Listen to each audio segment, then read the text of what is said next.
Welcome to So Very Wrong About Games.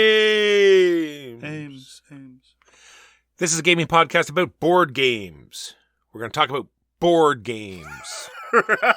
First, we're going to talk about the game we reviewed roughly 1 year ago. Then we're going to talk about all of the games we played last week. Then we're going to talk about some news, very short, brief news segment this week, and why it totally doesn't matter.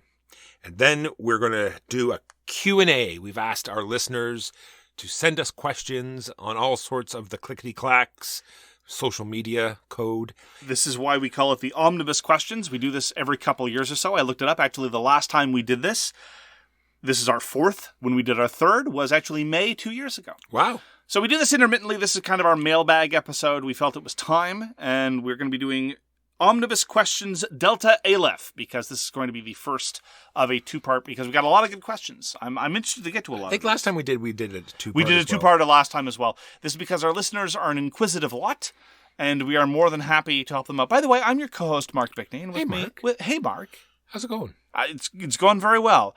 And with me is Michael Walker. Hey, that's me. Hey, Michael. So, Walker, what did we review last year? Mosaic, A Story of Civilization.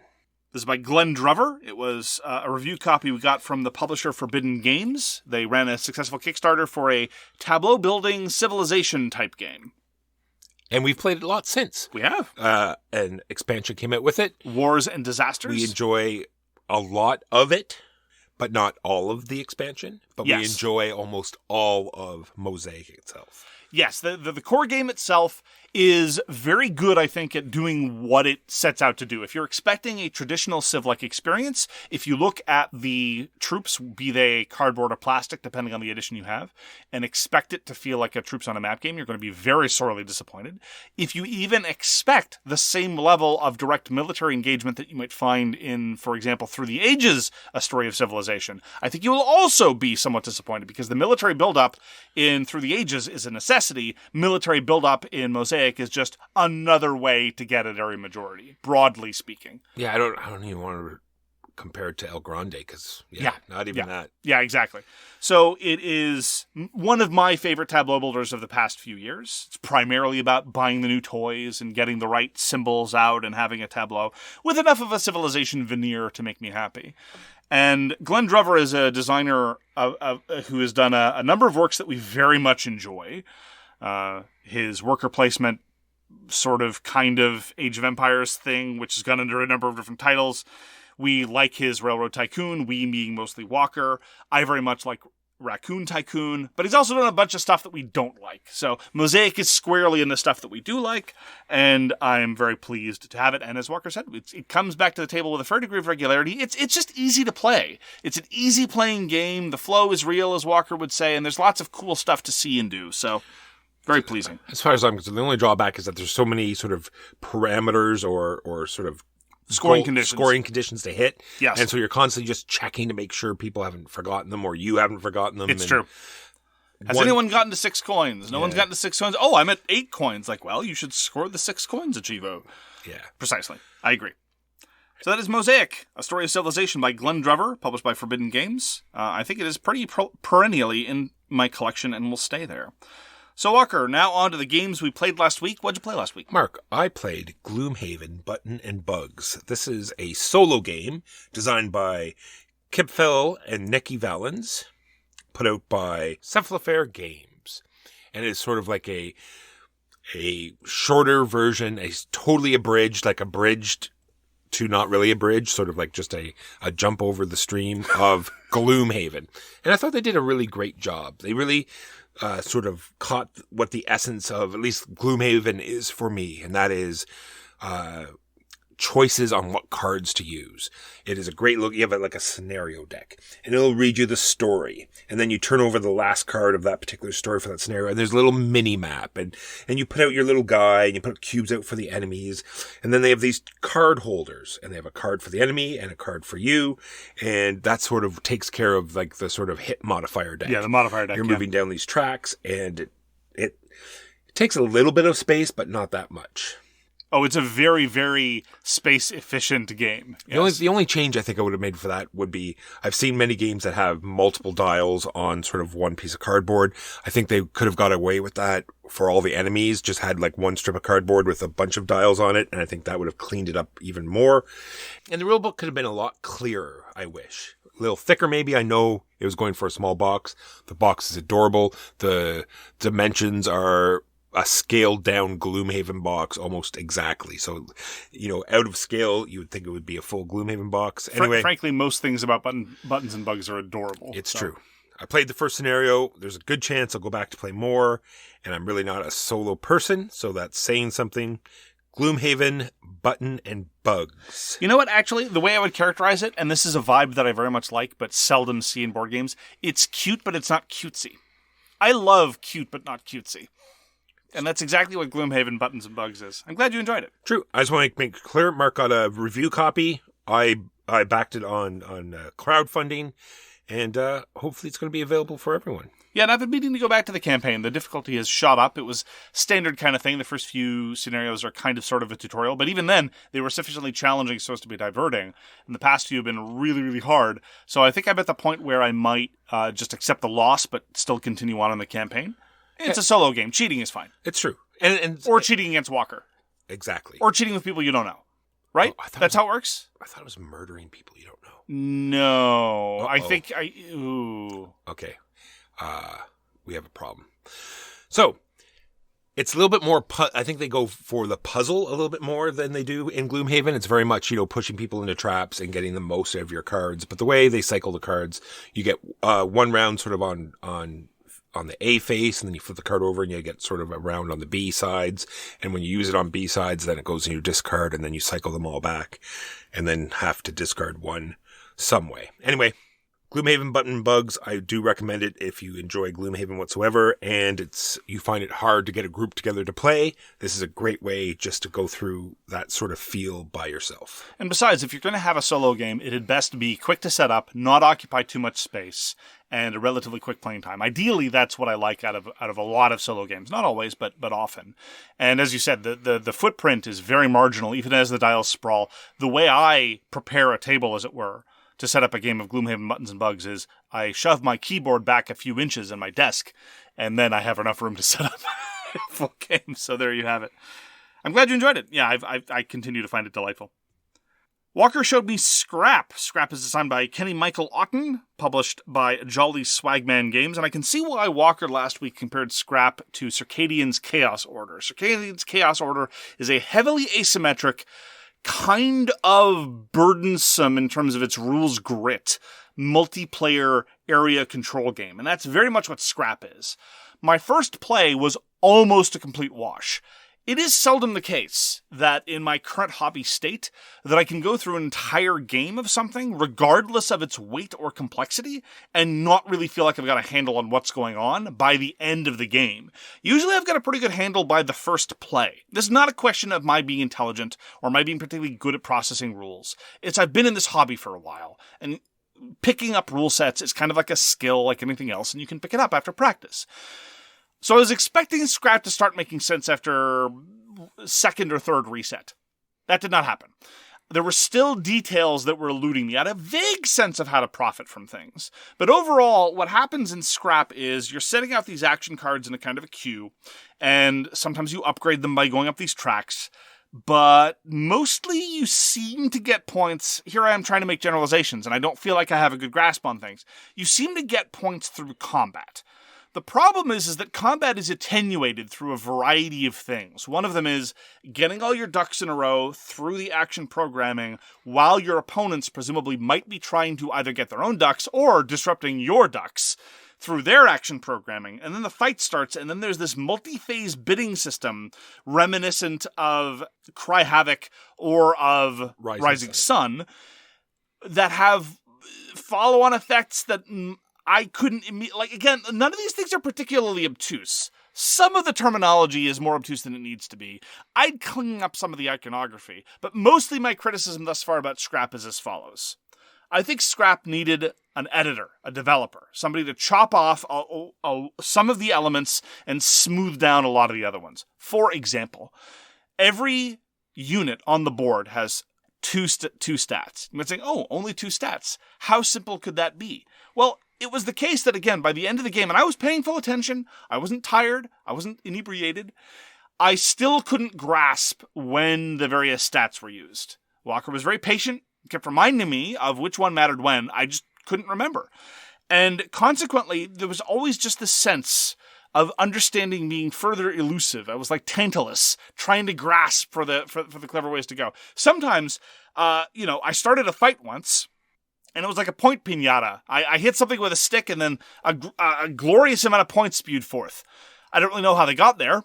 I don't know what they were doing there. I didn't even know why the piñata was there in the first place. I kind of know why the piñata was there. But it felt like I hadn't quite internalized the systems. So where am I sitting now? Did I enjoy the experience? Mostly through the confusion. The components are very physically nice. You got these lovely meeples with printing on them, with interesting little robots, with lots of asymmetry. But again, I couldn't really grasp what the asymmetry was doing because I was just trying to come to grips with my own robot special abilities. And on top of that, I felt that some editing or some development work would have been handy because the downtime was brutal. Despite the fact that you're only doing one thing, number one, it is a thing that you planned to do 2 rounds ago. So whether the board state is such that it makes sense to do that, or if you remember what your overall vision was, who knows? You do that one thing, then you have to plan your next thing that you're going to be doing 2 rounds from now. Usually that's reasonably straightforward. And then your attention gets completely diverted over to the tracks, which you advance on a track, which then triggers another action. Were you planning a cohesive turn involving what your planned action would do in conjunction with the action unlocked by the track? Maybe. If so, you're a smarter person than I am, or at least you're better at scrap than I am, because I wasn't getting there. Because it just felt like this series of pointillistic removed things, and I wasn't able to get anything into a hole. Would I play scrap again? Yes. Which is a form of high praise because it was a solid 2 hours of confusion. So I kind of enjoyed it. And what definitely seemed to be the thing where your first play is not really going to go well in terms of processing things. And it's been a while since I've encountered that. Anyway, so this is now how many plays of scrap did it make for you, Walker? This is my second play. I enjoyed it much more this time. I really felt the area control sort of forming. And I think the points are sort of a twofold thing. I think you set up some battles to get the majority of control over the map, and then you do that harvest, which allows you to reap in a whole bunch more points off of the map tiles. So, maybe, grouping those two things together or getting that to come out maybe better or worse. I think I need to utilize the tracks, like you said, the tracks more. I sort of shy away from the red side because it's the fighty track, yeah, the fighty track. But I think that's just straight up points every time you do it. So I shouldn't be shying away from it. I guess it's, the stars. Keep in mind, just as an indication of what I was getting at, you may think, oh, the fighty track that does fights. You're talking about starting fights? No, because you can do damage or start a fight, and in a fight you might do damage of various kinds. They're entirely different. Yes, entirely different. So the fighty track lets you crush or stun. So if you just, stick with the crushing, it'll get you like a small trickling of points every so often. Is that's Walker's advice for life? Stick with the crushing? Stick with the crushing. Fair enough. That's a t-shirt right there. Yeah, okay. So this was a review copy sent to us by the designer. Tons of interesting ideas. I think it could have done with maybe 15 to 20% fewer ideas. Like, for example, one comment I made was, I think the robots could have easily, with some redevelopment of the rules, only had 1 stat. And that would have simplified my experience. Like, there's a lot of stuff that could have just been chucked out. And indeed, in a lot of good games, I think they do chuck out some things that are promising, but it's a kill your darling situation, I suspect. Now, is this entirely a prejudice formed on my own part because I know that the designer is self-publishing and does not have a long pedigree? Possibly, just in terms of full disclosure. But I definitely got the sense that scrap was about 120 pounds of game design in an 80-pound bag. And that's scrap. That is scrap. Looking forward to playing it again, for sure. Yeah, like I said, I'd be willing to play it again, perhaps even interested. So, yeah, I'm confused, Walker. I'm in a state of confusion. Very much like my playing of scrap. Just so. I got a crowdfunding game in called Biohack. This is designed by Yofiandhy D Indrayana, published by Uchibacoya. And what it is sort of a mixture between Wingspan and Dinosaur Island. You have a player board in which you're putting different types of creatures. And when you do actions later on in the game, those creatures are going to enhance those actions in certain ways. And it also has a Bitoku element to it, because one half of the main board, you sort of choose, you have 3 workers, you choose 3 cards that are matching the locations of that area, and then everyone puts their pieces out. So you populate the one side of the board. And then when it is your turn, you have 2 choices. Either you pull back one of those workers, or if you have previously pulled back one of those workers, you can now take the workers that are back on your player board and put them out on the second half of the main board. So there are some interesting elements. I thought I was clever in the very first turn of the game, and I had something that would injure my scientist, and then I brought him back up after the placement. So I thought, now I'll get to go to the second part before anybody else. But then you lose out on that whole action of the first half, which was sort of essential at the beginning. Anyway, long story short, you're getting resources on the one half at the beginning, which is mostly DNA, which brings in sort of the dinosaur island part of it. You're getting all this different DNA, which you're going to use to build these creatures. And there's a lot of intricate decision space. What places you want to go to first. And a lot of the places over on the second half have one-time use things, like only one person gets to go there, and then bigger worker areas, the typical, small spots, bigger spots. And so the timing issues are all there. All the special abilities on the creatures are interesting. The actual creatures themselves are interesting. You start with your own unique scientist, which has powers that you can unlock. Lots of things going on. They do the one thing I like, where each phase has sort of a symbol, and some of the main actions have symbols as well. So if something has to do with that, it has that symbol with it. So it's an easy reminder. This triggers when you do that. This triggers during this phase. I love that kind of iconography. Makes the game so much easier. The game came with an A7 size sticker sheet to fix multiple cards, multiple spaces on the player boards, and spots in the rulebook. Okay. I would rather have that than not have that. Mm-hmm. I'd rather not have any of that at all and have everything fine. But anyway, I'm glad it came. I'm glad it got fixed right off the hop. That being said, I'm very much looking forward to playing it again. I loved all the timing considerations. I love the art, which is why I got it in the first place. I love the sort of the whole theme of it, bioengineering all these strange creatures. What do you do with these strange creatures at the other end? I can't say. And that seems much like how Scrap does not have any transforming robots. That seems like a wasted opportunity. If the scoring mechanism were some, pick a major metropolitan area and destroy it with your biohacked creatures, that sounds like a lot better than just, here, have some set collection bonuses. And and the scoring breaks down very much like Wingspan as well. You get blanket points for all your monsters. The bottom tier, and there's 3 different tiers of monsters. The bottom tier monsters give you end of game scoring points. There's a bottom action on your scientists, which also, if you unlock it, victory points. And then there's the same sort of goal cards at the top. Sure. During the game, you're going to put out your milestones for filling full levels of your player board, stuff like that. Anyway, Biohack. If you have a chance to play it, I would definitely, check it out. More to come. Walker showed me Leviathan Wilds. Leviathan Wilds is a co-op game where you're trying to climb all over these eponymous Leviathans, very much in the vein of the video games Shadow of the Colossus or even perhaps Dragon's Dogma. And then you have to basically destroy these crystals that are causing them to be diseased, corruption.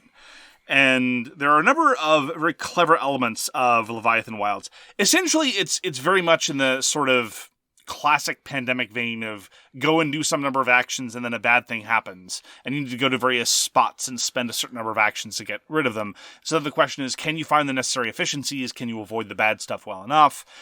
And in Leviathan Wilds, it has a number of key advantages. One of them is that it is a spiral-bound book of the different Leviathans. They're all graphically very distinct. They all have their own deck of bad cards. Granted, there's only a small number of them per Leviathan, but nonetheless, you get a completely different set. And the one we were playing the second Leviathan, and it would most of the time just strike various parts of its body in an attempt to get you off while climbing all over it. And you knew where the blow was coming, and so if you could avoid the template, then you would avoid the damage when it eventually came. I really enjoyed that part. Later on, as the threat escalated, it became more unavoidable, unmitigatable damage, which was much less enjoyable, much less interesting. I understand that the game has to have a clock, there needs to be some teeth to things, and there have to be some failure conditions, and possibly even some inexorable progress towards the failure conditions. But I found the necessarily lose one of your maximum hit points every go round not satisfying in the slightest. It felt a little gamey and a little bit overt in terms of this is the clock. True, but with its minimal components and its very basic gameplay, I thought it did a pretty good job. Fair enough. I think they leave it very open, which I love. Like releasing and falling and the movement. Yes, moving around the map is great. And it wasn't just a gimmick. I was afraid it was just going to be a gimmick, right? It's just, well, you're climbing all over Leviathan. Well, what does that look like? It looks an awful lot like traveling across the continental United States, which looks an awful lot like progressing along the surface of the moon, which looks an awful lot... Blah, blah, blah, blah. But no, there's a notion of falling, gliding down is easier, going up is hard, and there are these ledges where you're safe from falling, and falling is very, very simple, and it's very easy to figure out how it works. I thought that the overall spatiality of the movement and the way that it reinforced the theme was great, and it helped Leviathan Wilds feel extraordinarily charming and very specific and cohesive, which is, I just want to stress that because the publisher, Mooncrab Games, this is their first release, has said that they want to design, quote, fun, approachable, fully cohesive, and unforgettable tabletop gaming experiences, end quote. Cohesive, I thought, was a word that only I used with reference to board games, and I really did feel like that was evoked through the theme. It all tied together in a very, very compelling way, and I'm looking forward to seeing more of what it has to offer. Different jobs, different character abilities, different Leviathans. There's a tiny little bit of narrative, which is just the amount that I want. For this weight, for sure. Absolutely. I thought that it was pitched at just the right level in so many ways. Yeah, you get to pick a character, and then you pick a occupation, and you shuffle those decks together. I don't want to pretend that there's like two cards for the character, and then a thicker deck for the occupation. But to get back, there's a bunch of anytime actions, free anytime actions, which makes the game that much more interesting, because when it's not your turn, there are some cards you can play to help your foe. To help your friends. Wow. To help your friends. Wow. There's That's ways, how it's going to be, huh? There's also ways to move when it's not your turn. So like when someone triggers an enemy area attack and you happen to be in it, you can just sort of drop down and maybe hopefully not take that much damage. There's these mushrooms spread all around the Leviathans, and they just make that straight up open. You move through it, you pick it up for free. You throw it to a friend for free. You use it for free. There's none of this, worrying about that kind of things. I really enjoy how just open and fun they made this nice light game. Absolutely. So this was designed by Justin Kemppainen, and we decided to look him up afterwards because I vaguely remembered the name. Turns out that he's been around for a while, and he's legit. He helped co-design Condottiere, in addition to doing a whole lot of in-house redevelopment work for a variety of established publishers. I'm very, very pleased with Leviathan Wilds, and I certainly hope that Mooncrab Games, if they're able to continue putting out stuff like this, that's great. I want to play Leviathan Wilds again. I want to see the future Leviathans. You turned the page and gave me a bit of a spoiler, and it looks very different from the both cosmetically and mechanically from the Leviathan we fought. And I really appreciate how they took the theme seriously, even in a light game. It was great. That's Leviathan Wilds. Mark was nice enough to bring Wolves to the table. This is designed by Connor Alexander and put out by Coyote Crow LLC. And so they're going to have a group of games. This is like their main board game. They also have a dice game that I think is practically out already. And there's also going to be just a card game. And this is also set in the universe of their RPG, which is called Coyote and Crow. All three games, yeah. Yes. So it's very much a push your luck game, which I enjoy. They really boil it down to what's enjoyable. Like Quacks at Quedlinburg, sure, you can, modify your bag and you do all sorts of extra stuff. But for what it is, as just a straight up push your luck game, sometimes that pushes the game length too far. This is just what it seems to be. And I think on future plays, the time will be that much shorter. What it does, it is a semi-co-op game, which is odd. There are the steps or the tools that are there to make it semi-co-op are good. Like at first we didn't understand these forest cards, but there's this timing mechanism about giving gifts, which gets you sort of prestige status for that round. And so someone that is low in status can give as many gifts as they want. This is, not exactly how the rules work, but just, shortly. So they're giving out a bunch of gifts, and they're going up this status track. And someone who's high on the status track high in prestige will not be able to give out as many gifts because people are allowed to refuse them. But what they can do is hold cards back in their hand. And people aren't sure if it's a bunch of force, which they can't play, or they might have a bunch of goods. So the timing there and being able to jump ahead of the track, there's not much of that done in our game, but I can see where you can take that semi-cooperative part of the game to the next level, if that makes any sense. Yeah, Wolves is semi-cooperative in exactly the same way that Archipelago was, which is to say you can all lose, or if you all win, there will be one unique winner who, in the phrasing of the rulebook, wins twice. He's winnerer. They're winnerer. Okay, first of all, I have no problem with this structure, but a lot of people do. Every time I played Archipelago, and indeed when I explained the victory conditions of Wolves, you get some side-eye. Because despite the fact that gaming in a more traditional competitive environment in a multiplayer game doesn't have a strict binary, the places where it's not a strict binary, you can have different people have different evaluations, and it's all fine. Let me be more specific. So, if you're playing a traditional Euro and you're playing with 4 players, people understand winning and people understand losing. Now, granted, when you lose, you might be in 2nd, 3rd, or 4th place, and the value attached to those various states differ from player to player. For example, some people think that 2nd is no better than 4th, and some people actually think that 4th, in some cases, is better than 2nd by virtue of some weird, it's like, well, I wasn't even close, so I got to play around and have fun, whatever. But the point is, the game doesn't have to have everyone be on the same page with respect to that, because everyone's on the same page with respect to I either won or I lost. In the case of this Wolves Archipelago situation, people are like, is it better to have won but not won twice? Or is it better to lose? And I can tell them, I think the game wants you to think it's better to win. But for whatever reason, a lot of people have difficulty with that. And so, unlike other games, for one, that have a more traditional victory structure that everyone's been using for a long time and thus are accustomed to, and get to be ambiguous/agnostic as to the areas of disagreement, for the victory conditions and incentives for a game of this structure have to work, everyone has to be on the same page. I have often had difficulty getting everyone on that particular page. I wonder if they could have done it with the wording. Possibly. They could have said, everybody wins, but whoever has the most of these is the leader. Yeah, they use the term chieftain in this context. The winner is elected chief, the special winner. See, don't add that extra bit at the end. Right? Yeah. Just say whoever has the most of these is the chief. I hear you. It is hard. I'm not sure any collection of words will be able to surmount this psychological barrier. I think it might be either insurmountable or only surmountable with prolonged exposure, which is not likely to happen because very few games leverage this kind of structure. So that's the first thing I'll say about Wolves. Second thing is, I really wanted to like Wolves because, number one, I like games involving gifting. So one of my favorite Euros happens to be the Tower of Babel.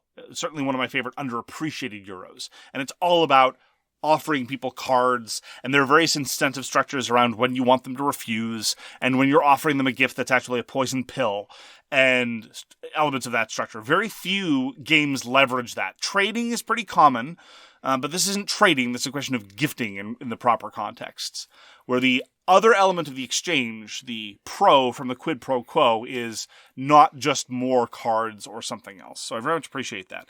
And number two, I really like the Coyote and Crow Company. I like the fact that it is indigenous-led, and the team is all indigenous people and people from First Nations, and they want to tell stories under that lens, and Wolves is no exception. I did not enjoy Wolves at all.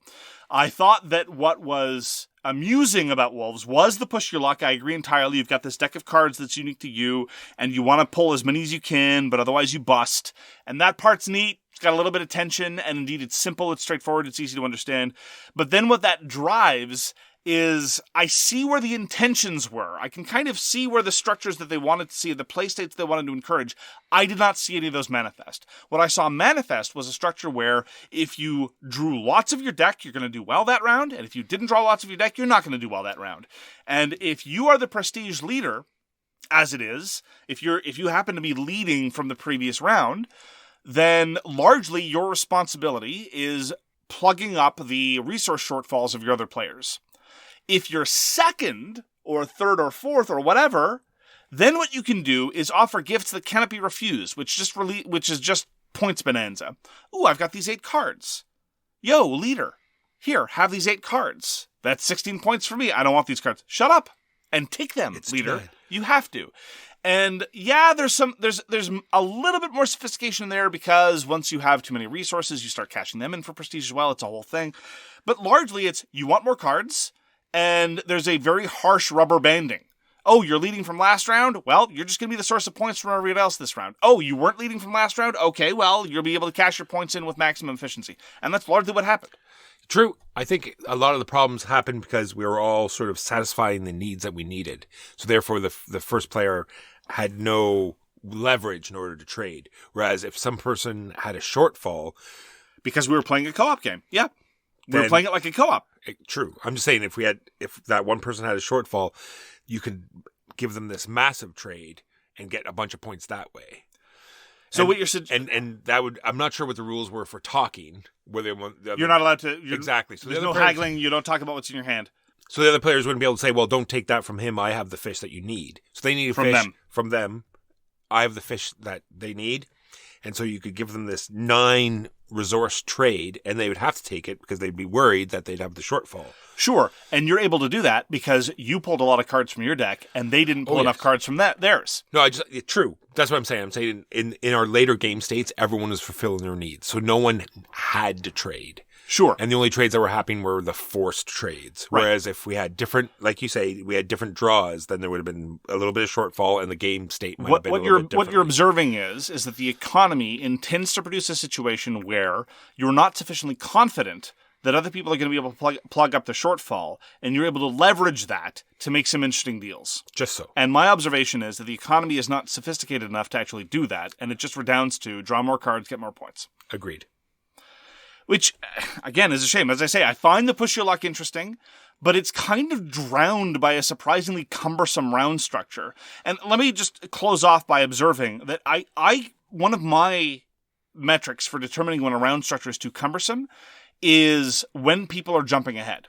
In Wolves, everyone was jumping ahead. I was trying to make sure that everyone was at the same phase of the turn, but everyone was jumping ahead because some people were just finished with the comparatively, call it busy work, call it fiddliness, whatever, and they were just moving on to the next stage.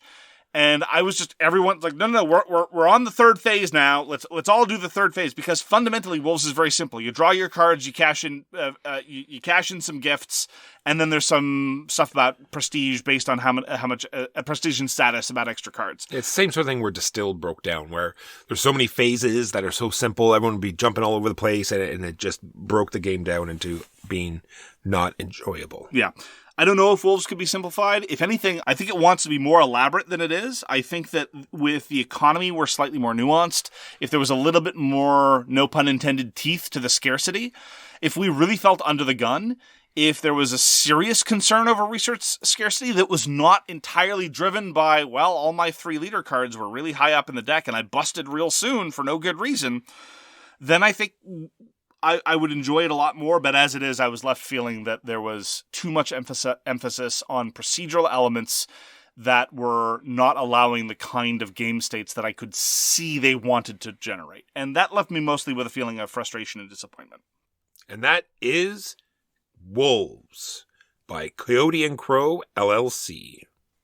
Played Dungeon Fighter 2nd Edition. So a few years ago, played Dungeon Fighter 1st Edition, which is a co-op dexterity game, so already things that we're naturally predisposed to enjoy.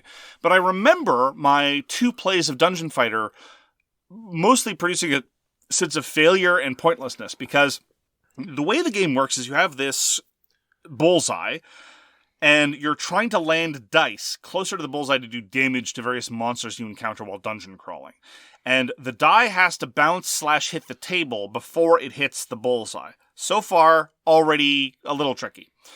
And then you get all these modifiers, like the die has to leave your hand while you're in midair. You have to do a 360 before chucking the die. Under the leg. Under the leg. Flicked off your wrist. Flicked off your wrist, off of your forehead, off of your elbow. Off the box lid. Between your palms, off, etc., etc., etc. any individual one of those is potentially amusing, and then you start loading on multiple ones that facially seem impossible. So number one, you have to fudge the rules a bit. We are perfectly willing to fudge the rules for co-ops. I respect the fact that lots of other people aren't, and therefore might regard the game as unplayable on its face. So I just want to flag that, even though it's not something we personally feel. And I do remember the first edition being like, we got killed by the second monster or something. I don't know whether that's because they've really changed the modifiers for second edition, or we've just gotten better at dexterity games, because it was hard. We didn't win. We were pretty far from the boss, but we made some progress. Yep. We encountered challenges and surmounted them. We had a sense of accomplishment. And I just want to say, the whole satire of dungeon crawling has been done a million times. I really like the art of the monsters. There was a half-dragon that was a dragon with like just some random dude's upper torso smoking a pipe. And it was really well done. I thought it was very amusing. I appreciated it. And it was more goofy rather than cynical. The sort of cynical take is epitomized by Assault on Doomrock. I very much like that tone, although very seldom do I encounter a piece of artwork in Assault on Doomrock where it's like, hey, everybody take a look at this. Unless it's, of course, the accidentally included Banner of Kekistan, which you should completely remove from your copy and was included as a mistake and shouldn't be there. In the context of Dungeon Fighter, I was very much like, hey, check out this. And it was just cute art. And I enjoyed it. I thought it was really solid. We had a couple chuckles. We had some really difficult things. I will flag, though, that this is probably the least accessible game I've ever played. Not all dexterity games are going to be accessible. Some of them make an effort. Like, for example, for science, makes an effort to be accessible to people with palsy and says if you have difficulty with physical manipulation, you can stack your blocks along the table, not up from the table. Dungeon Fighter leans into it hardcore. Got some bad knees? Yeah, get down on the floor. Get up off the floor. Exactly. Jump around. Spin around. Yeah, exactly. Got bad knees? Forget it. Got bad eyesight? Forget it. Got one bad arm? Forget it. Yeah. Got bad one bad head? Forget it. Yeah. Missing some fingers? Forget it. Just, take your pick. You gotta stretch that out first. You gotta prep for Dungeon Fighter. Yeah, look. Seldom is it the case that I can imagine all the various sundry ailments. Mild arthritis, mild vision problems, slight palsy in one arm but not the other. I mean, you name it. Just so for a bunch of middle-aged people, we for example immediately ruled out any card that required jumping, because a number of people around the table had bad knees. So out. Just worth flagging. That having been said, I found it pretty charming and definitely worth playing. Yeah, even the usual suspect of, is this a baby game for babies? He had that at first, but then, came around and said he had a very good time. So that was good. I was surprised, actually. I did not think that Huey was enjoying himself. But no, it won plaudits even from Chip III, who announced that he does not normally like dexterity games. Yeah, I played, I think when the first edition came out, I played it, because this was many years ago. Yes. It was much like I wouldn't say many, but it was several years ago, back when cooperative dexterity games were very vanishingly rare. And then, like you said, we got destroyed. Yes. And then had not played it once or wanted to play it once since. So I'm glad you brought it out again. Yeah, ultimately I think the changes are for the good. There's a lot more coherence with respect to a lot of the effects, and I thought that it was very, very difficult, but not frustrating, which is a good level. That's how I like my co-ops to be. So that is Dungeon Fighter 2nd Edition by Aureliano Buonfino, Lorenzo Silva, and Lorenzo Tucci Sorrentino, published by Horrible Guild in 2021. And it was a crowdfunding, so there's a billion expansions and an absurdly overproduced big box edition. We just played the retail one. So those are the games we played last week. Some news and why it doesn't matter. Mark, I've got one piece of news. We like Mythic Battles. You like Mythic Battles. I do. You like Egypt. Coming up next. Yeah. Mythic Battles, Egypt. We'll get Egypt stuff. Here, I don't know if I'm alone. I'm curious to hear what others think about this. When you tell me that you're designing a game about Greek gods punching each other real hard in the face, I'm like, okay. If you tell me you're designing a game about Norse gods punching each other real hard in the face, I'm like, yeah, sure. If you tell me you're designing a game about Egyptian gods punching each other real hard in the face, I'm like, really? Thoth is gonna throw down with Anubis? It's all combinable, Mark. You fight Greek gods versus Egypt gods. Okay, Apollo is gonna throw down with Thoth or Anubis? It happened all the time. They just didn't have multimedia back then. You didn't hear about it. That's the problem. I searched on YouTube. I could find 0 clips about such an event. Well, it's pre-YouTube, you see. That sounds made up. It's probably I am perfectly happy to play games with Egyptian mythology as a theme, even when there's fighting involved, somehow, this is a very personal thing, once the deities are throwing down amongst each other, in many cases, it just doesn't make as much sense to me. I don't know. That's probably just prejudice. I knew that, they fought. There were fights. I'm not interested. What can I say? It's true. So it is an era of democracy in the hobby. The Golden Geek Awards up on Board Game Geek have their voting period. The final nominees are up. You can vote until May 12th. We are still very, very grateful and flattered to have won the Golden Geek in 2020. So thank you very much again to the listeners who voted to make that possible. Additionally, the Deutsche Spiele Press Awards are having their period of open voting up until the end of July 31st. You can go find them on the Spiele website to vote for the DSP award. I still have a certain degree of enthusiasm for the DSP award. And finally, there's a little bit of note with respect to the podcast. This is an episode ending in a multiple of 5, so we will acknowledge that we have a Patreon and solicit your support if the nonsense that we produce is of any use to you, and or you think that throwing money at us will shut us up. We would encourage you to go visit our Patreon. We have a lot of bonus content on Patreon. I just uploaded the 500th bit of audio content on the Patreon, so you'd immediately get access to all of that. Additionally, as a response to some listener requests, although I don't know if they know what they're getting into, I'm going to be producing a 3-part series on philosophy. I have begun the prep work for this, so look forward to that. I'm looking forward to it. Okay. Yeah, I've had a lot of trouble sleeping lately. Man, this is... I solicited some responses from listeners asking them how many, if any, episodes on philosophy they would like, and the answer appears to be hovering around 3-ish. A number of people wanted more, but 3 I think is a good number, and I am planning out the content for the 3 episodes. The content? I have heard all the Kant puns. The only one that I will endorse is the brilliant Kant pun from Hedwig and the Angry Inch. So that is the news and why it doesn't matter. Now let's take a brief break to pay some bills. And we're back. Now on to our topic. Omnibus Questions Delta Aleph. So before we get started with the questions, I just want to emphasize that we have cut some of them. This is not because necessarily we thought they weren't interesting. I cut a number of questions related to predictions about the future. Interesting ones about where the board game hobby might be going, what trends that might be coming. I have no clue. You know how some people are watching the murder mystery and yeah, I know who did it. I'm not that person. I'm the person both with respect to trends and with respect to entertainment. I am the guileless person who can get fooled by anything. I don't know what's going to happen tomorrow. I don't know what's going to happen next minute. So I don't have anything useful to say on the topic. So as a consequence, I will not be wasting your time. But thank you for those questions. Many of them are interesting. Many of them are thought-provoking. I'm like, oh, gee, I wonder. To which the answer was, I have no clue. Just very quickly on that point. If publishers are smart, we got this glut of new people from the COVID times.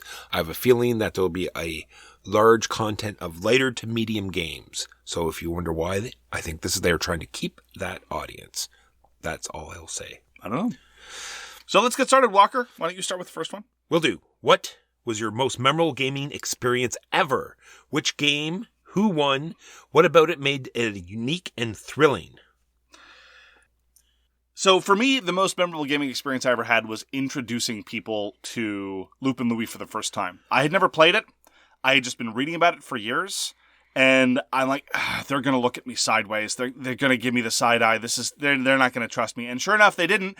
And then we spent 4 solid hours playing nothing but Lupin Louis. It was great. It was glorious. And a new religion was born. What about you, Walker? Well, in 1996, Mark, one of the greatest movies, in my opinion, came out called Aliens.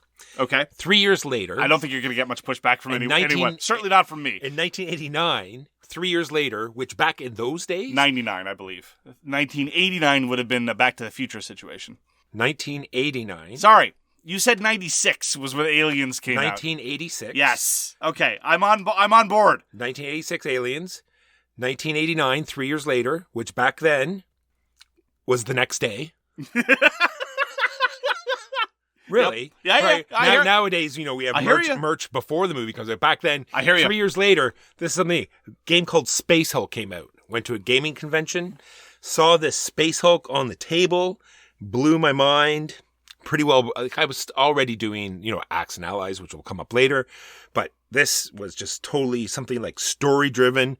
Mark, it's 3D role play, don't you know? That's what it said on the box. Yeah. And anyway, first game of Space Hulk blew my mind. Suicide Mission, of course. Of course. Of course. The fact Actually, that's a lie. Really? I don't want to lie. They had set up on the board, they had the tower defense one. Boo. I know, but still. I guess to show all the components or something. Yeah. The fact that 4th edition of Space Hulk does not have Suicide Mission as the first mission is a grotesque misstatement. I can't believe it. It's weird. It's so strange. Walker, what's the dumbest thing you're smart about? I'd say it'd be knife sharpening, Mark. Oh, really? Yeah, I just have this thing about it. I haven't even done it yet, but I've done so much research on Okay, it. Cool. I've looked into how many different ones there are. There's like 6 different rolling ones now that are like the size of no mistake, no skill sharpening. Sure. There's so many of the different electric band ones you can get or pulley lever system ones. I don't know. I just have this thing. I do a lot of cooking. I do a lot of chopping. Mm-hmm.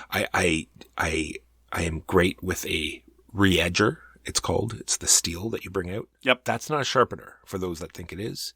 It edges your knives. It does not sharpen your knives. Yes. You need an actual...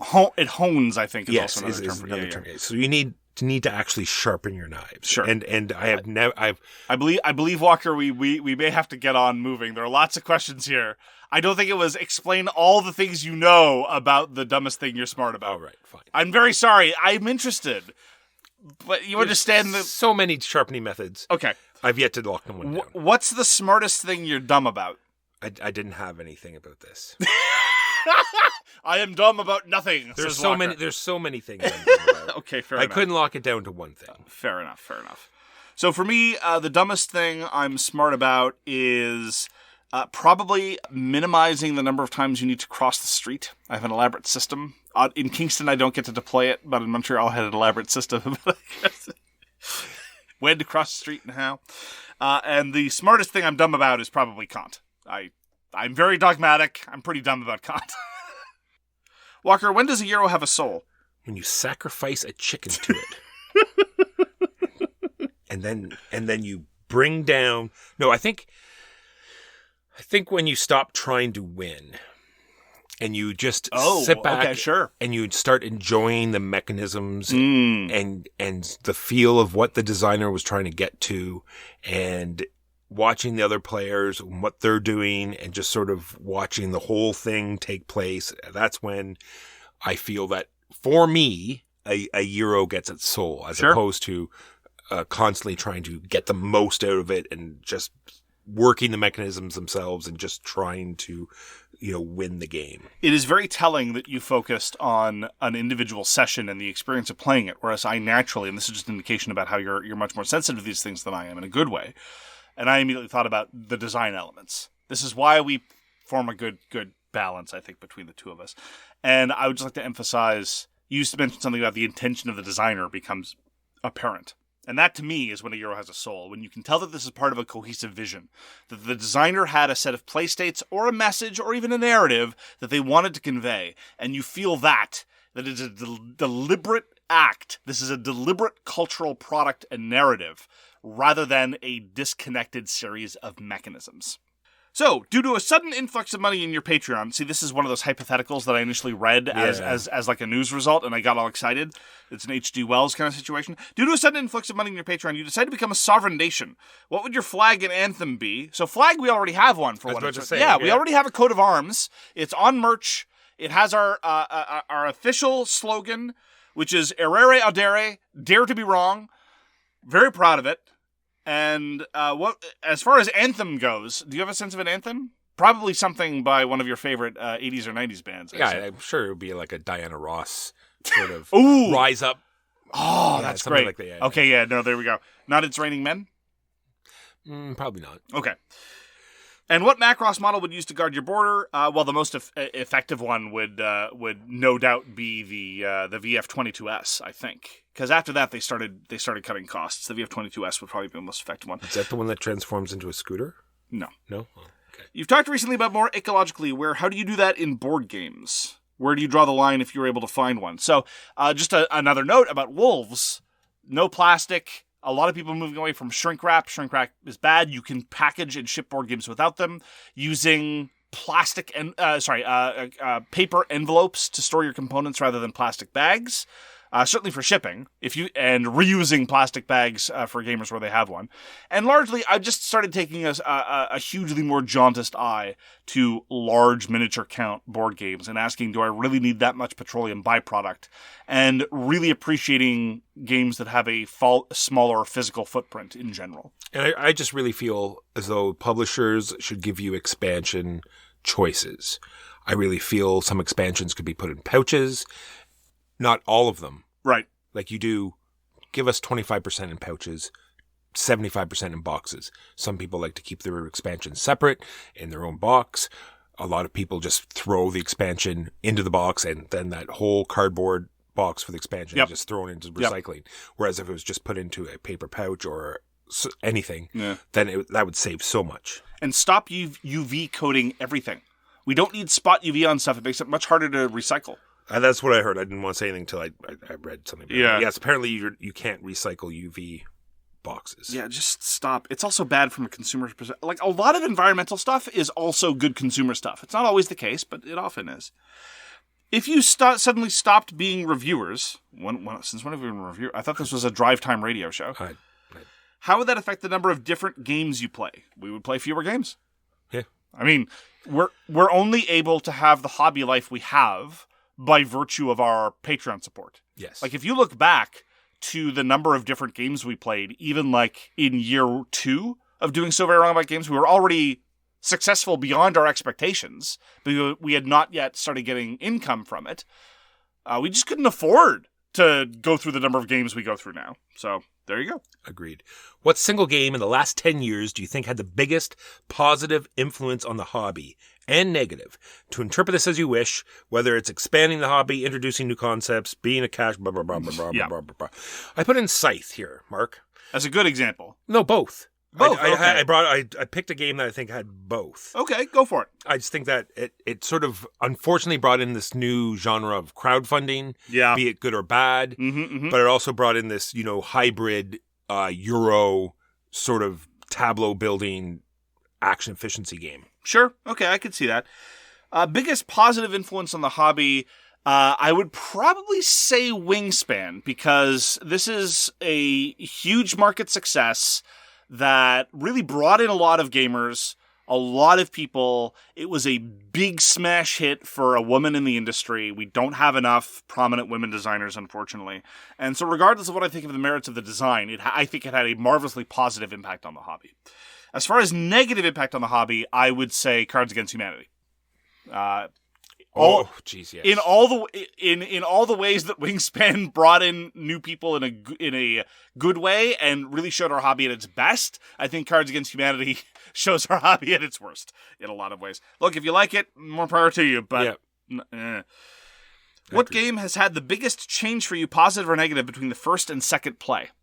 For me, it was positively was a GNC. The first time we played it, no idea what was going on. Oh, yeah. Very frustrating, not enjoyable at all. The second time, where you can see what they hadn't planned, what they felt, like you could sort of see the Matrix, Mark. You saw it form in front of you. And you can see, I can see what you're trying to do, but I don't jive with it. Yes. I didn't jive with it. Right.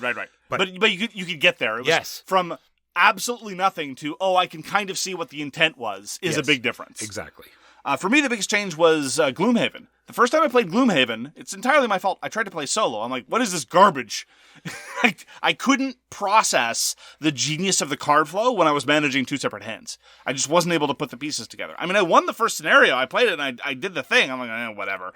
And then I suggested I play it with Dr. Stallone. I'm like, I want to try this thing. He's like, sure. I'm like, holy crap, this is amazing. Yeah, once the sort of the initiative is probably what brought it to light, right? Sure. Not seeing what the other player was going to play exactly, even though I'm going to be really fast. For me, it's the card cycling, but the initiative definitely helps as well. And negative for me was Troll and Princess. I really wanted everything to enjoy it. I did enjoy my first game. I'm not saying it's your fault, but then you said it's like, okay, I can see this playing out exactly the same every time you play it. And then I was just sort of like, Yeah. You're right. That's too bad. Sure. How would I describe Walker's philosophical outlook? It's Walker, I think, is at his core, I think he's a sort of Humean intuitionist, for what it's worth. This is not. I don't have any background in this. That's fine. So I'll just do it from how I feel. Sure. I feel Mark is very constant and true, and he's very proud of being a very reliable person. Yeah, fair enough. And coming from a philosophical background where pride is a sin, I think that is all accurate. How many hours do you get to play games in person during a typical week? Well, I have a schedule. Maybe people haven't heard. I've talked about it maybe only once. Use Google Calendar, and we have it set up. So roughly speaking, I do 10 hours a week. I have games scheduled for 5 days a week, and we usually do roughly 2 hour. That could go anywhere, but generically it would be 10 hours a week. Yeah, sometimes more, sometimes less. It depends on what we need to get done, and it depends on whether there are any events that are available in the broader community. And I'm mostly the same. Some of the things that Walker has scheduled I don't do, and I do some things that are not on Walker's schedule, and vice versa. Obviously, if we only ever played games with each other, I think that the content would suffer. We don't necessarily play with as many different people as we might like, ideally, but nonetheless, here we are. We've mentioned in the past wanting to encourage other group members to voice their opinions more on what they'd like to play. Are there any games if they asked you to play that we wouldn't sit down with them? Absolutely. There are tons. Oh, yeah, well, like in our collections, games we have available. Would there be any games that we have available, like even if we didn't like them, we just happen to got a review copy games of their collection. Or games but even then I can't think of any off the top of my head that are egregious enough that I wouldn't play. I would not play Red Dragon Inn. I would not play... there's some truly ancient stuff that Louis has kicking around that I wouldn't play. From the weird battle days of strange CRTs and bizarre positional modifiers. I mean, there are some games that people have because we gave them because we didn't like them. Yep. Yeah. I was thinking just today that I know that Louis has my copy of Mutant Chronicles, and I wouldn't mind giving it another go. I'm not even sure. I think we only played the new edition once. Yes, which is one too many times, I think. Besides, it's not a huge problem because there's lots of games that they want to play that we would happily play as well. It's mostly just, we'd like them to voice their opinions more. What is your favorite mech, Walker? My favorite mech? Oh, clan mech. The Mad Cat. Okay. Which is called that because it's a combination of the Marauder and the Catapult, two originally Macross-inspired mechs. So there you go. Sure. The Marauder being the Glaug and the Catapult. Actually, the Catapult is not really much of a within Macross inspired. So there you go. I'll give you that. That's half original. What's your favorite Cobart, Mark? I've thought about it a lot. I don't know if it's the VF1 or the YF19. It's either the VF1 from Macross or the YF19 from Macross Plus. I'm not 100% sure which. I go back and forth. Do either of you have any pets? And if so, have they ever messed up a game you were playing? Walker, tell us of your pets. I have 2 pets. I'm not usually a dog person, but my partner loves dogs, so we have a dog now. But we also have Potato. And Potato often attempts to join us, and sometimes we allow it when allergic people aren't there. And I have a short fuse for game interruptions, just because my time is valuable. Yes. And some people around the table, although most of them are pretty okay with it. And so we open up a box lid, and if he doesn't settle into the box lid, then usually he tries to sprawl across the table and destroy player boards. So yes. At that point, he gets ejected. But usually does not has never destroyed a game state. I am a big fan of the official swag cat, namely Potato, and the official swag dog. But I am exceptionally allergic, and I do not have any pets of my own. And yes, a Potato goes typically like a beeline to disrupt any game state if we're ever inclined to let him be in the room. So we call it sealing the airlock door and close him out. So there we go. Now that Macross is finally coming to a popular streaming service, namely Disney Plus, will we see it covered in Swag Presents Masterpiece Theater? Walker? There is a small chance. There have been multiple times that I have downloaded Macross and attempted to absorb what is Macross. Sure. But now that it's more easily available on the television, because I don't watch a lot of television. Well, the problem is that the first series won't be on Disney Plus. I actually covered this in the newsletter. It's actually more complicated than it seems. Yeah. We could probably do Macross Plus. Macross Plus is 2 hours. That's an easy lift. All right. And it's really good, I think. What is the greatest advancement in higher quality components you've seen recently that most improves usability of games? Well, there's been a lot of forward stuff on Bakelite tiles lately. And they make things a lot easier for sort of knowing what's on the board and stacking and making the game more enjoyable, handling, picking things up off the table. Yep. And a lot of things I've seen lately are they're doing a lot of interesting stuff with meeple screen printing, like doing multiple colors, more intricate patterns on meeples. Absolutely. So a lot of good stuff going on there. I agree with the screen printed meeples, although that's mostly a cosmetic thing rather than a usability thing. For sure usability, I'd have to say it's the increasing prevalence of either dual layer boards or boards with cutouts that simulate the same effect. Yeah, definitely. Yeah. Now that you say dual layer boards, my favorite. By far. Yeah. Even sometimes triple layer boards where they have spacers. Quadruple layer. Just keep going. I'm just saying spacers underneath. Stack them up like cardwood. In order for you to slide. Yeah. No, I agree. Games that you slide. What game would you most like to see reprinted? I'm very torn on this. Like, I'm usually saying any game that's good usually gets reprinted eventually. I disagree. I know. But then I went through, I sort of thought, what could it be? I'll come up with a game. And it was Advanced Space Crusade. I have very fond memories of Advanced Space Crusade. I'd have to reread the rules because I think it's, sort of like rose-colored glasses on it. But essentially, it is an old Games Workshop game where you are scouts, Space Marine scouts, versus Tyranids, and you actually go inside a large sort of living creature. So you're fighting through their stomach and their lungs and their different parts, and the doors are these orifices that open and close. And I'd have to remember how much, like if it could be a squad based where it actually works multiplayer, or was it really solely a 2-player game? I'd have to go back and revisit it, but maybe like an implementation of Advanced Space Crusade. Tigers and Euphrates for me. Needs to be in print all the time. Yeah, true. Yeah. What is the least user-friendly game out of the box that we both still really enjoy, and what got us past the issues? Well, I don't think we're going to pick the same one, but no, because I've already talked about this game, and it's sort of fishtails back into the time it came out, because model glue and X-Acto knives and all of this stuff usually wasn't available to normal people. Right. And Space Hulk people. And Space Hulk came Common out. consumer. Common consumer would open up the box and they'd pull out these giant sprues of what was completely unrecognizable. And you had to cut, clip, bend, twist all these things apart and then glue them together. First set that I bought, Mark, was from another country. It was, like I said, it was 1989, and it was $100. Back then, that was a lot of money. Yeah. Well, it still is, really. And it was just a gaming store that I called via a telephone landline. And you sent them, I believe, some sort of mystical contract. A check. Yes. My parents wrote a check for me, and we sent it out, and a game came, and I used 2-part epoxy glue to glue together plastic miniatures. Nice. For those who know, that is sacrilegious. It's true. And awfully time-consuming and overkill. But anyway, yeah, so right out of the box, I think Space Hulk is rough. Comparatively, mine is much more approachable, and that is Upfront. Upfront is very obtuse in terms of its information presentation and in terms of how to get things done, but I still adore it, and I think it's worth overcoming those conceptual hurdles.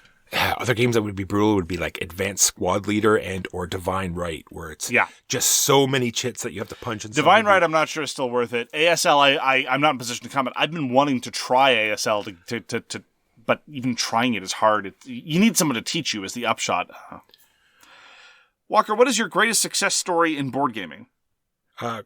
Beyond this podcast, because this podcast is a very large sense of pride for me. That's a cop-out. I was going to say winning the Golden Geek. Yeah. Well, that's not part of it. Just it's not?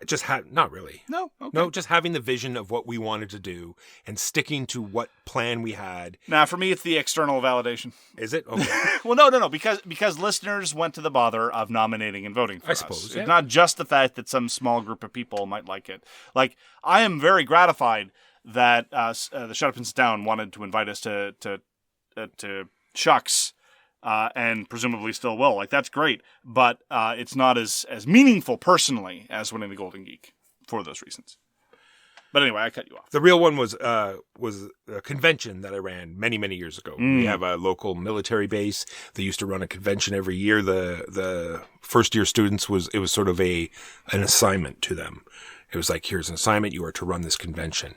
Apparently this year they got together and they said they were just going to take a fail on the assignment, and the convention was not going to happen. So I sort of picked up all of the reins of this entire convention myself, and did all the work, and they came back and made last minute stuff. Everything had to be bilingual and, all this stuff. So I got, came together, it all happened, and everyone had fun. And so I'm sort of chuffed about it. Anyway, that's it.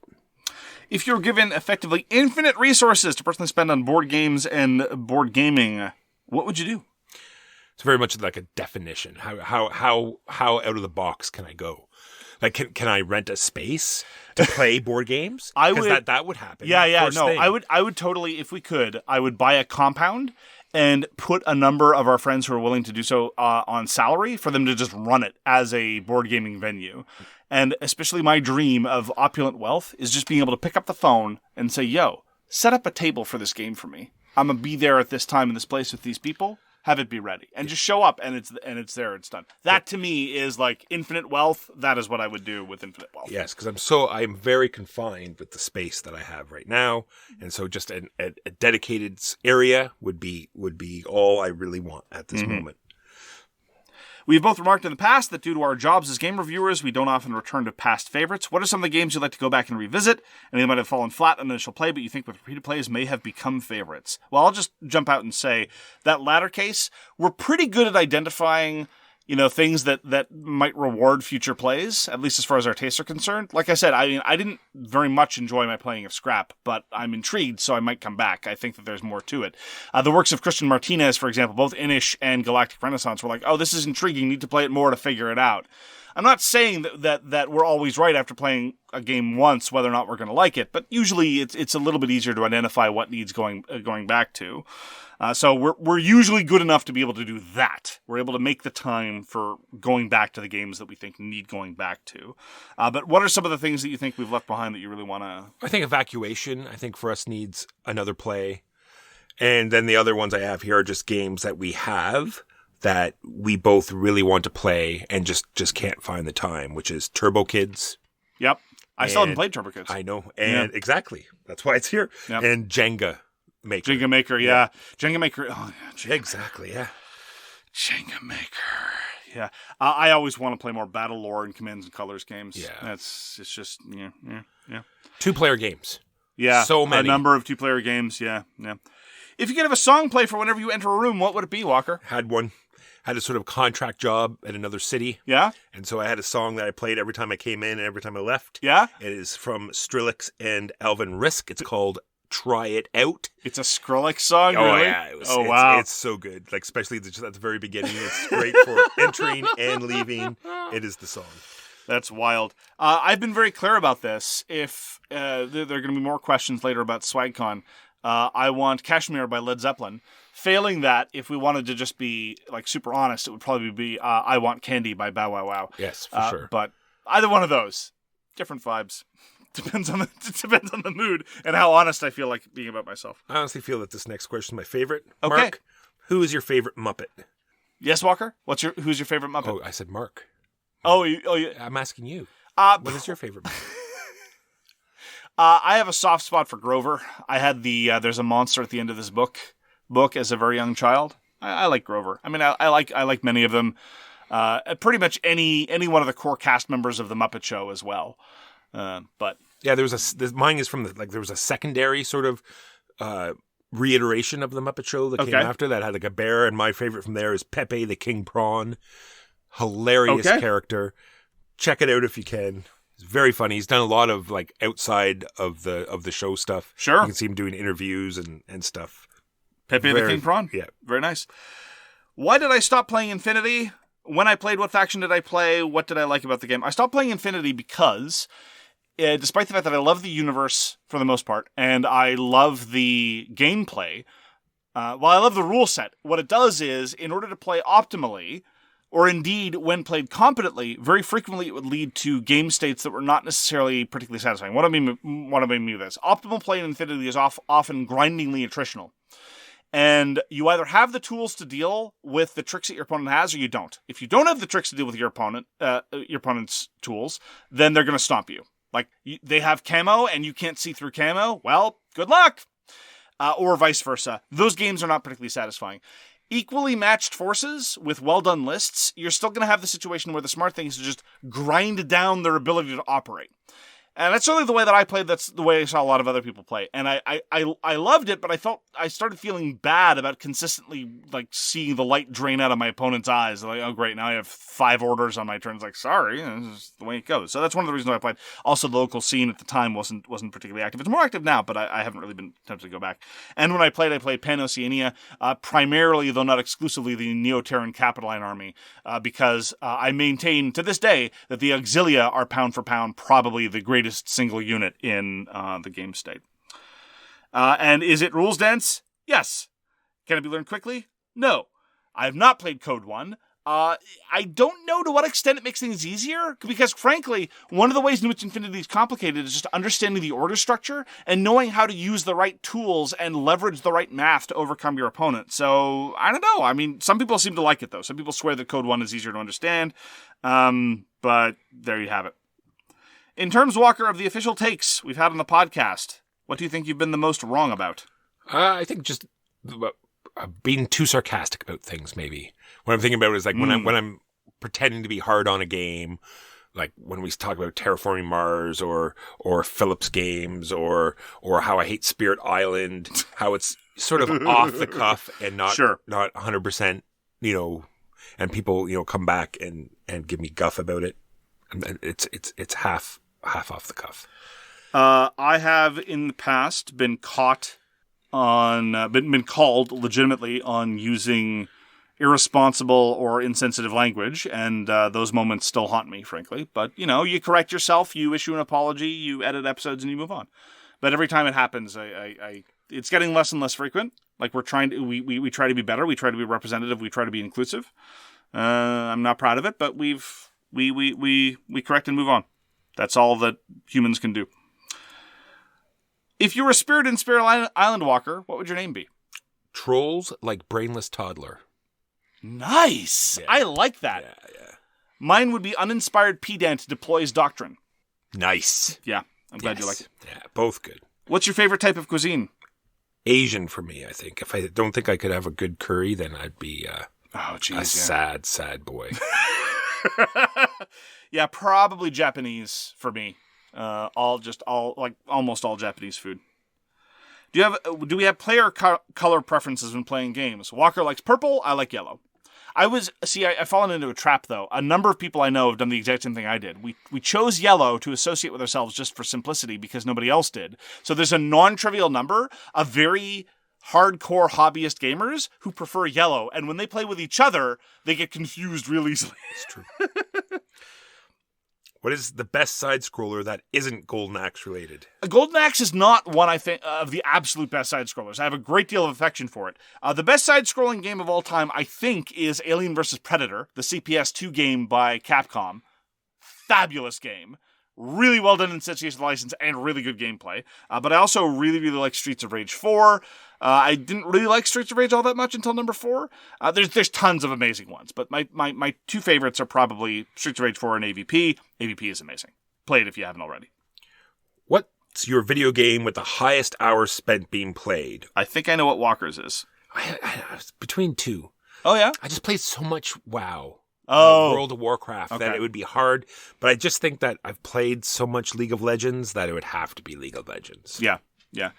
Probably for me, it's Destiny. I used to play Destiny. That's in terms of sheer hours. In terms of online games, it's probably Risk of Rain. I played so much Risk of Rain, Walker. So much. And with video games nowadays, I can't do it with League, but you can go on Steam and it'll tell you how many hours you played. I know. Some of mine can't be true. You look at Civ though, right? Yeah. You'd be kind of scared to see how many hours you spent playing. I have played zero Sid Meier's Civilization games, so I wouldn't know. I don't say this as a point of pride. I just haven't. No. Yeah. And what about board games? Do you think you could figure out the board game you've put in those towers? I was thinking about it. We play so many, but back in the day, there was Axe and Allies. Sure. Back in high school days, we would take weeks off of school. At least the first week. Weeks off of school? 1 week. We took 1 week off Wow. of school. It was the first week that I introduced it to my closest friends. I see. And they didn't want to go to school for a week. We played Axes and Allies for a week straight. Wow. And then we played Axes and Allies for a month straight. And then we never played Axes and Allies again. For me, it's probably Infinity. I've played Infinity over 100 times, and a couple hours a whack. That's probably going to do it. What's the most controversial opinion you're willing to state on the podcast? Well, this might cancel me, Mark.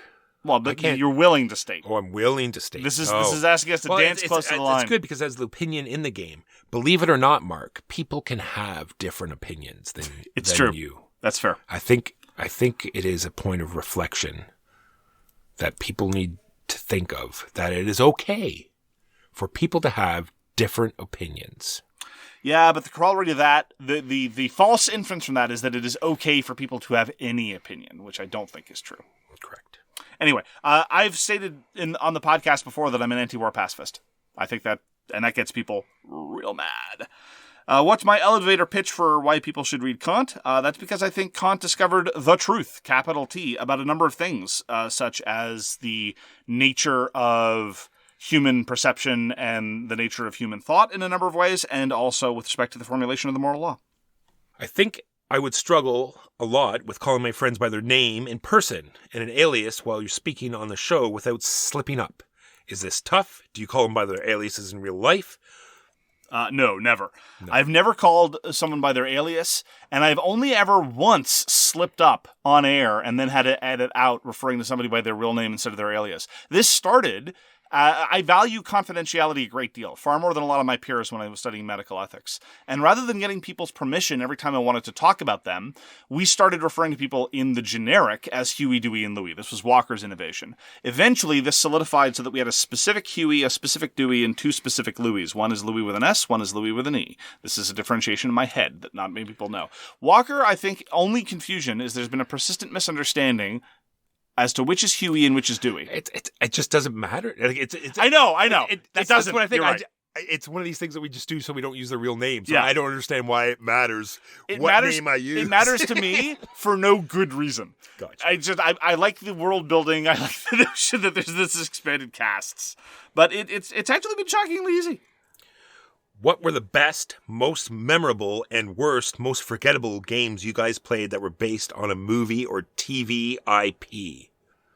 My least favorite game based on an IP is sincerely Battlestar Galactica, movie or television. I genuinely do not enjoy that game. Yeah, Battlestar Galactica is bad. My favorite but it's so bad it's not forgettable. It's true. The most forgettable, I think, is probably the Princess Bride adventure book game, which was so bland and forgettable. It wasn't quite offensive bland for whatever reason. It was just generic. Anyway. I'm trying to remember. There was like sort of a reskinning of a game based on that TV show about the terrorist. Oh, Homeland. Homeland, that's it. Homeland is very good. Yes. I quite like Homeland. Probably my favorite movie or television IP game is... Oh, jeez. It was the original Aliens game, which was fantastic. It'd probably be the original Aliens game. Yeah. Just in terms of... yeah. Just for the feel. They really did a great job of sort of... I'm not saying it was a great game. Yeah. I'm saying they did a great job of capsulating Absolutely. What the movie was, the tension of the movie, the feel of all the different acts of the movie. Yep. Were all sort of played out in this one sort of Absolutely. game. There was also a very, really good Empire Strikes Back movie, the Attack on Hoth. Game, you mean? Game, sorry. Yeah. The Empire Strikes Back movie was called Empire Strikes Back. Thank you. It is widely regarded as I think being it's quite a Star Wars movie. Yeah, yeah I think one of the... No, it's one of the Trekkie ones. I think. Was it? Yeah, yeah. Yeah. It makes sense. Walker, what's your favorite anime? Akira, I think. Okay. Like, you and I both watch up-to-date anime, like the week it comes out, right? Me a little bit... No, I do not. Okay, well, some... Not... Okay. Recent, within the year. Within the year. Yeah. We, keep up to date. And there hasn't... There hasn't been one lately. Parasite was fantastic, I thought. But other than that, there haven't been very many ones that have super stood out to me as great. Sure. There was a Death Note, which I really loved. Yeah, I didn't really like that. And, yeah. A lot of people do. My favorite's Cowboy Bebop. Hardly shocking. Probably close second is the first season of The Melancholy of Suzumiya Haruhi, only if watched in the broadcast order, not the chronological order. Presented out of order, the series is fantastic. Presented in order, the series is uneven. Favorite single-player video games? Star Control 2. I don't. Oh, Slay the Spire. I think if you looked at my hours played... Oh, there we go. I really don't normally do single-player games. Sure. So, yeah. All right. There's a whole bunch of questions about retro emulation. I have one about what is your ideal retro emulator personal portfolio? Well, it's the one that I have. What you need is a handheld PC. I think my current favorite one is the GPD WinMax 2, which is overkill, and I cannot recommend anyone buy it, but I love it to bits. I do not like the Steam Deck. Then you need a powerful Android device, which is the Odin 2, which is overkill, and I cannot recommend anyone buy, but it is a wonderful device. And then you need some kind of mid-range thing, and let me tell you, mid-range for $50-ish, it is a golden boom era, all right? Here's the deal. You've got your Mini U Mini Plus, great device. You've got the Anbernic R35XX Plus and 35XXH. Both of those are great devices. Also, the TrimUI Smart Pro. Take a look at those, see which one you like. Based on the look of them, maybe watch a review or two. They're all about $50. There's a lot of sales now on AliExpress. Don't fear AliExpress. It's like eBay. You just have to know to trust your seller. There you go. You find your... This is an interesting question. You find yourself magically inserted into a board game as a character. Of all the games in which the Swag Canon personal and annual top 10s, which one would be the worst character and which one would be the best? I feel as though Hansa Teutonica would be the worst. You're walking along a road, someone boots you into the ditch. You're like in your house, someone knocks you out the window, and now you're homeless living outside the house. I think that would be that's a bad game to be in. For me, it's Assault on Doomrock. That place looks unpleasant. I would love to. The best, I think I would totally be in Death would be the best one. Isn't that what it's called? Cthulhu. Oh, Die. Cthulhu Sorry, Die. Die. Yeah, that one. Ooh, that would also be really bad. Ooh. No, good. Why? It's something different all the time, man. You turn around the corner. You go around a corner in those towns, you have no idea what you're going to see. You're talking about. That's absurd. It'd be amazing. As for best, I don't know. I'm not one of those people who like fantasizes about being different places in different times. They all seem really bad. Like I just only see the downside to going to any of those. Like Antiquity sounds like a bad scene. I don't want to be in Antiquity. So that rules out anything. No. Maybe Infinity? I don't know. I would. The universe of Infinity. If the humans manage to fight off the aliens, it seems like a good place. You can be immortal. Yeah. But the good kind of immortal with your consciousness. It seems like they've got a number of things figured out. At least in Pan-Oceania. Maybe Hakislam? I don't know. Maybe. So, that is going to wrap up this round of questions. There are many more that we have to address, many more truths to establish, many more controversies to settle, many more bits of illumination to share with you, the wonderful audience. Thank you for your questions, and we appreciate your participation in this little experiment a great deal, but that's going to do it for this week for So Very Wrong About Games. Hope you found it fun. Hope you found it interesting. You better, because there's going to be more! If you'd like to get in touch with us, you can find all our relevant information at SoWrongGames.com. We read everything you send us, so we'll get back to you if we can. Thanks again for deciding to spend some time with us. We appreciate it a great deal. Please do take care. Peace! You've been listening to So Very Wrong About Games, produced by Michael Walker and edited by Mark Bigney. Special thanks goes to What Does It Eat for generously allowing us to use their most excellent song, FOS, as our theme. You can find them at whatdoesiteat.com. You can reach us by email at soverywrongaboutgames@gmail.com or on Twitter at SoWrongGames. Thanks very much, see you next time, and always, try to be right, but remember you are so very wrong.